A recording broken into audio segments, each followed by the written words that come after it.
Yes, this is retirement date, and but on average, most comedians retire about 27 times. But we're really honored to have him here doing his last comedy show here today. He's 35 years old, but doesn't look his age. Let's give him up for David Kleinberg.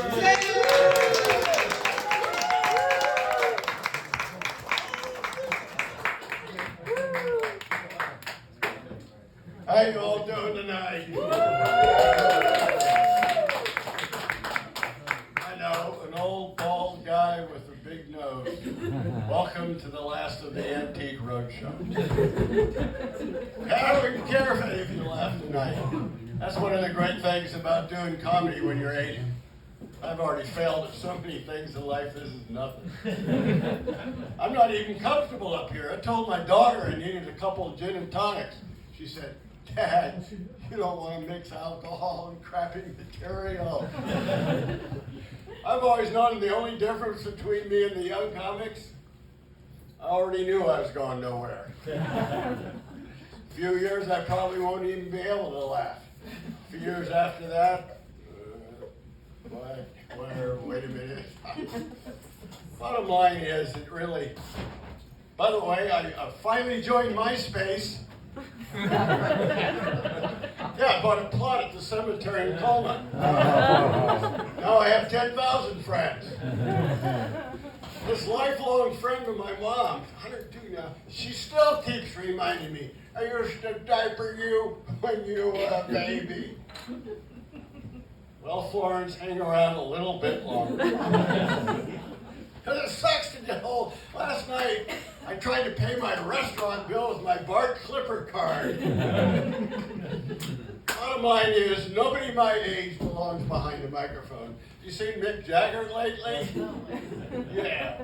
Dun, dun, dun, dun, dun, dun, dun, dun. I can't get no full erection. And I try, jumping jack flags, and I got yes. That guy's up there just waving that stinky old butt of his around.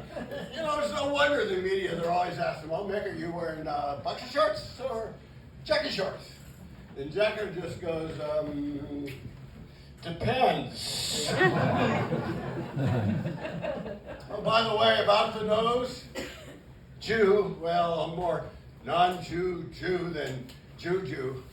I did, right up here where I grew up, on 5th and Clement, all the neighborhood kids, so horrible. Dave, you're nothing but a cheap Jew. Nothing but a big nose Jaime. You're nothing but a smelly guy. It was horrible, and those are my Jewish friends. I did so poorly learning Hebrew for my bar mitzvah that the rabbi told the entire congregation that he thought my foreskin would grow back. My dad was so embarrassed he held my bar mitzvah in a Baptist church in North Oakland. I did half the service in rap. I want to thank all you MFers for coming down here to my bar mitzvah in the motherfucking hood. You know, bitch, you better not make me come over to get my presents. A couple of years ago, my daughter, Sarah, she took off to Israel. I thought, well, finally, somebody in this family has embraced the faith.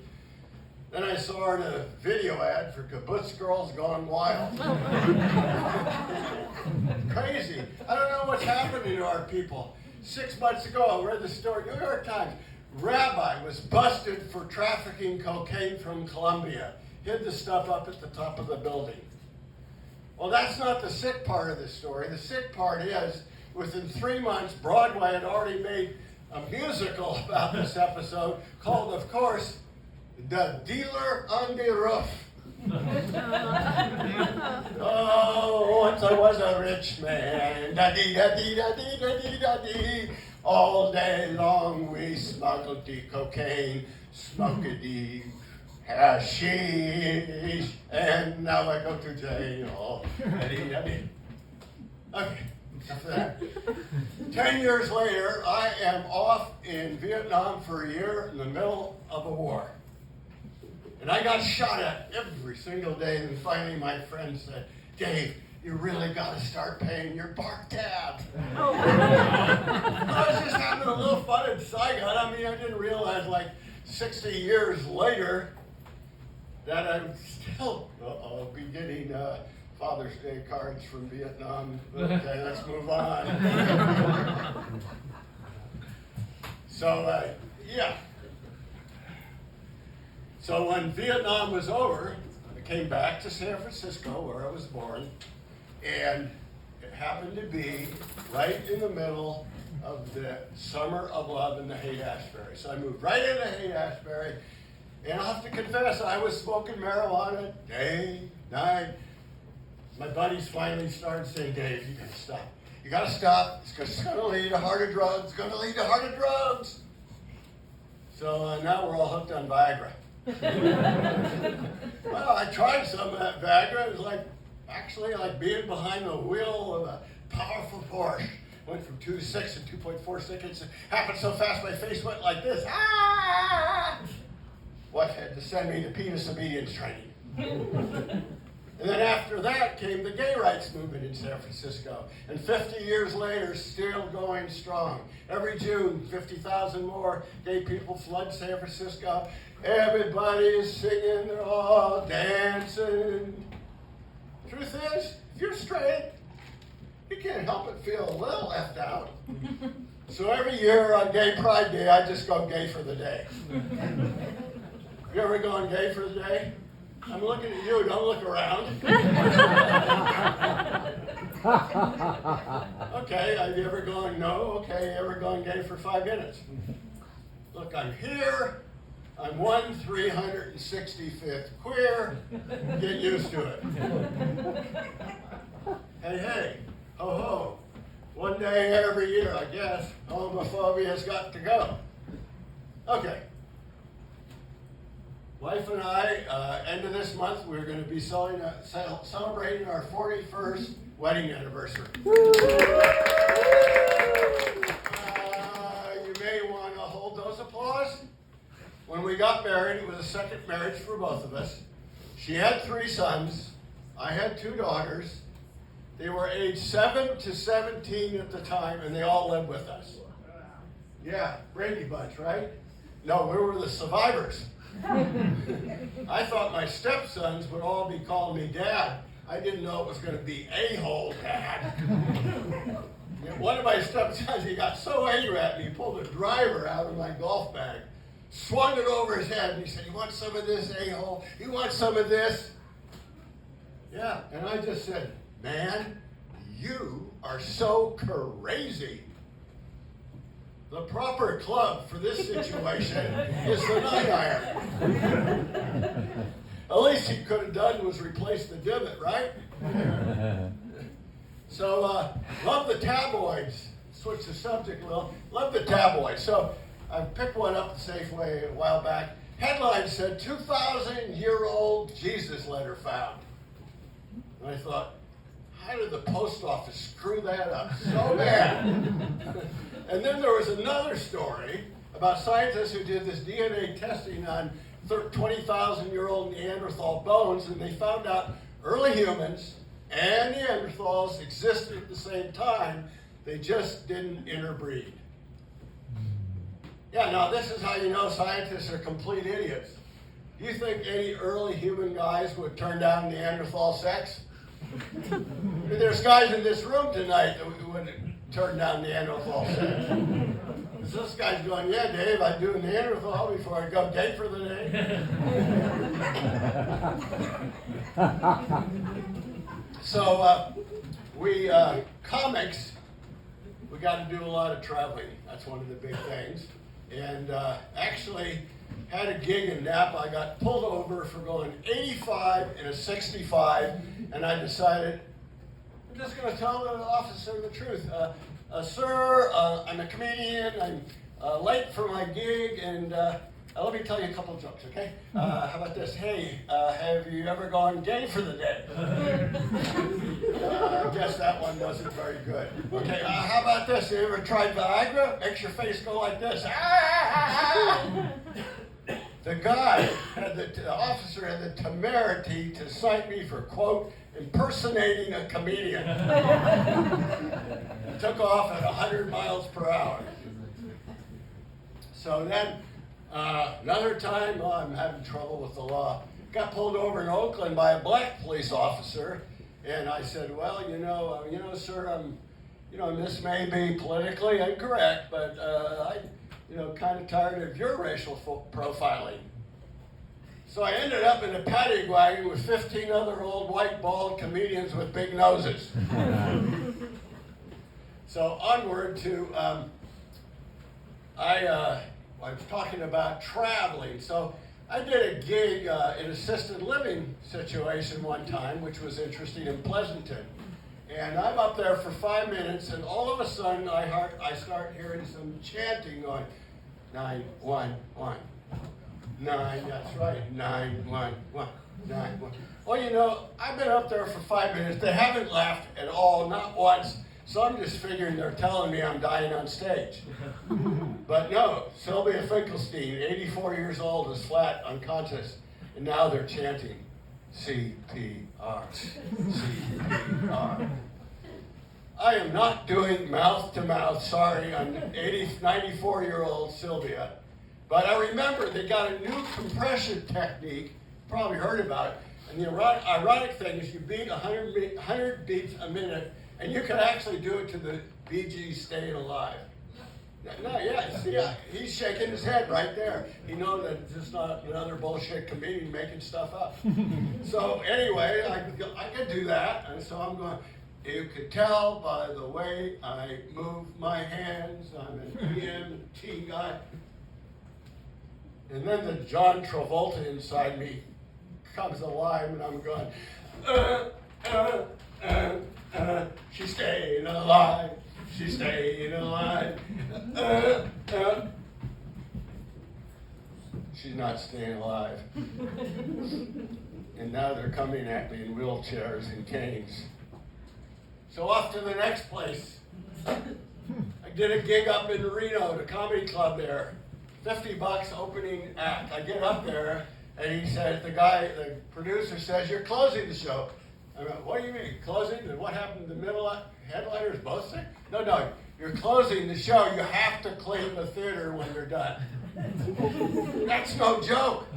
But I try to make a joke of it when I'm on stage. I just tell everybody, hey, guess what? I'm going to get to clean the theater tonight. That's going to be so much fun. So if any of you like my material, why don't you just stick around and give me a hand, and I'll do some more stuff while we do it. Well, as soon as the headliner is finished, the whole audience just splits, except for one person who comes to the garbage can, says, you want to clean up the garbage here? Why don't you get your material first thing in there? So I had 220 seats that I had to clean up. And then up at the top of the theater, in the dark spot at the top, I find 2 condoms used. You know that you are really failing as a comic when somebody starts having sex in the middle of your act. So, recently I got to perform at a bicycle bar in Hayward, which is interesting because the producer of the show told me, you've got 10 minutes, unless they don't like you, you only get 7. So the first thing I said to the bikers was, producer just told me I have 10 minutes unless you don't like me, then I only get 7. And I think that's really terrific because that gives me 3 minutes to get the hell out of here. So I know that all you guys are going, BS, Dave, you just made up all this stuff. Okay, well, if you think I made it all up,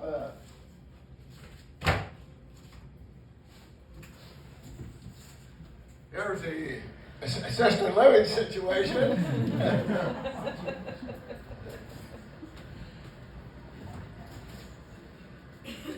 Cleaning up the 220-seat theater situation. And finally, at the biker bar. So anyway, this is like the juncture point where I really want to start, because it is my last comedy show. I want to talk a little bit about comedy. I was born in San Francisco. I've never lived anywhere else in my 82 years, so I've been blessed to have the privilege, when I became about 20 years old in the 1960s, to go to a place run by, called the Hungry Eye.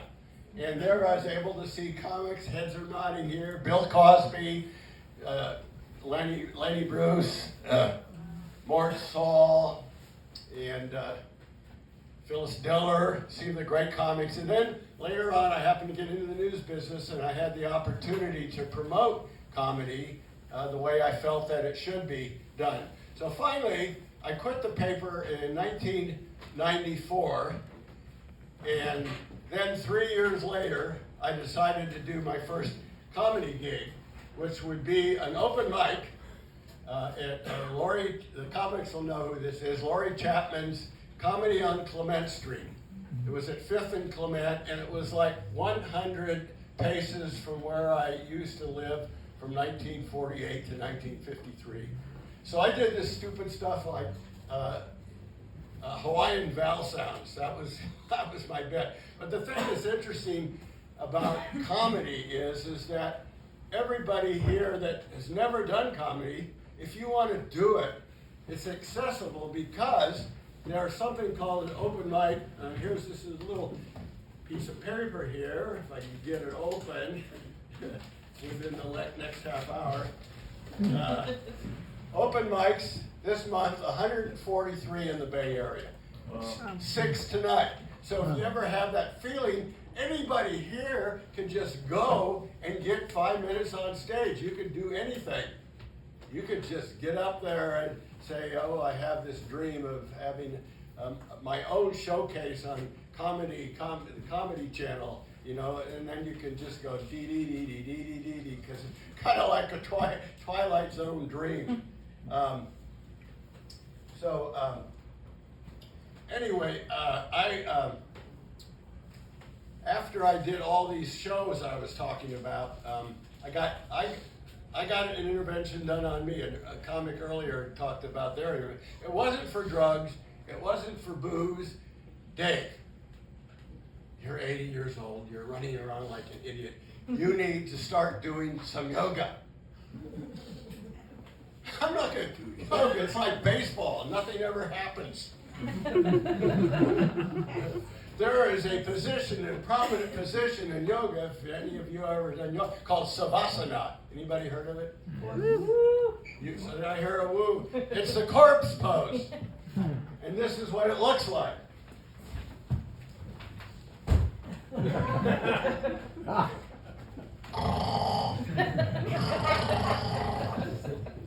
Exactly what I was talking about.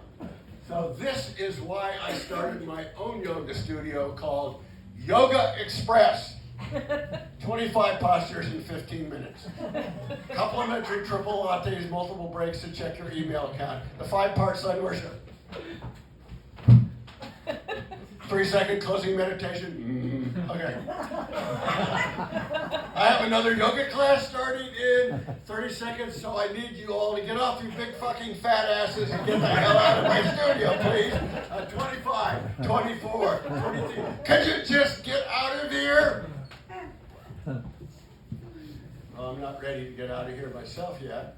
So I will tell you a little bit why I truly love comedy. I think it's the hardest of all entertainment forms. There's nothing to hide behind. You can't hide behind a music instrument. You don't have an ensemble to deal with. You're up here all alone. So it's very fascinating that when a comedian succeeds, they say, I killed the audience. And when they don't succeed, I died on stage last night. It's like kill or be killed. And I can totally relate to it because before I went to Vietnam, I had to go through basic training, and we had bayonet practice. And this drill sergeant would scream at us, "What is the spirit of the bayonet?" And we had to scream back, "Kill, Sergeant, kill!" And he would say, "Men, you must kill or be killed."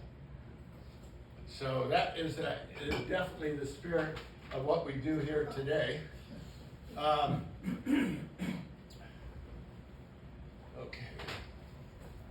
Let me see where I'm at. Oh yeah. Okay, so I started doing comedy, as I said, in 1994. So I did it for 12 years, and then I drifted off to write and perform solo theater for another 12 years, and then I came back to doing this. And during the first 12 years that I was a comedian, it was a lot of fun, and I got to perform with some, really big names. But my greatest moment was when I was able to open for Richard Lewis at Cobb's in 2006. And because, basically, it was only because the opening line that I got to use every single night was, okay, I get it. You're all going, what the hell is Larry David doing opening for Richard Lewis? Just enough of resemblance.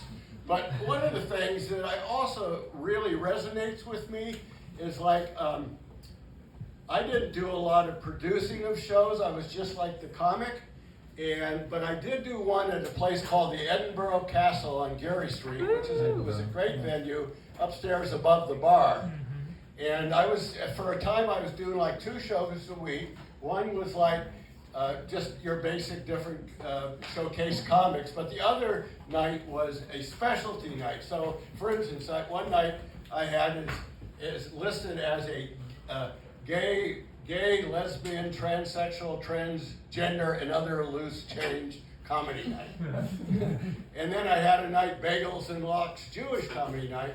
But my favorite one was I occasionally did a comedy night for unsung heroes, and those unsung heroes are the Danny Dietze here and Joe Gleckler, and of course the grandfather of San Francisco comedy, Tony Sparks. So that was really part of the whole fun. So right now, I am about to get out of here, but before I go, I am going to leave with, what a comedian should do, is the riskiest thing you possibly can, whether you fail or not. Oh, he's going, uh-oh, there's several other people. No, the belt's going to stay on, don't worry. So, okay. I did a gig once in the rural part of Selma, Alabama. It's rural Alabama, right? Big bar with 70, 80 people there. And so, of course, if I'm in rural Alabama, my first question, hey, how many people here tonight have ever had sex with an animal?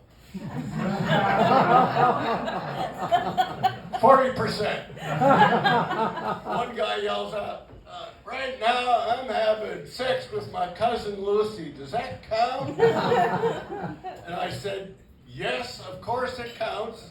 Especially if when she climaxes, she's going, hee-haw, hee-haw, hee-haw. Then another guy screams out, I just got back from Ngorongoro Crater in East Africa, and I did a wildebeest, and my neighbor says I'm a sick man. But he went to Africa, he killed a zebra, and now he has the zebra's head over his fireplace in his living room. Who is the sick person here? Okay, and then I hear from the back of the room people starting to sing. Oh, MacDonald had a farm, E-I-E-I-O, with a fuck here and a BJ there. I hear a fuck there, a fuck everywhere, a fuck. Oh, MacDonald had sex with 4 animals this morning, E-I-E-I-O. So after the show, one of the patrons collars me and he says, I'd like you to come down to Selma with me. We have a zoo there. It is probably the only zoo in America that has an animal brothel. I'll bet you ain't never seen no animal brothel, no how. And I said, man, that is so sick. That is the most ungrammatical sentence I've ever heard in my life. So now's the time for me to have to leave here tonight. And before I go, that young man over there, he has a nice head of hair. And that guy there, he has a nice head of hair. There we go again. But when you get old, but you don't have to worry, because it starts to grow in other places. No, check it out. Nobody sleeps tonight. By the way, if you ever wondered what Neanderthal sex looks like, because this guy's going, yeah, Dave, on second thought, maybe I will go gay for the day. Thank you very much.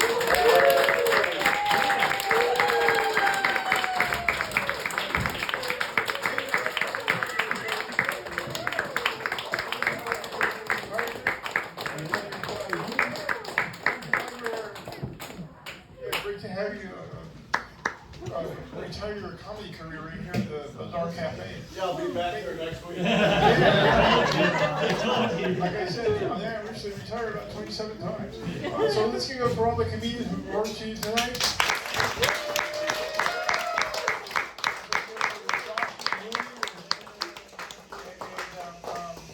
We're here every third Friday, right here for a comedy show. And I'm going to pass a target.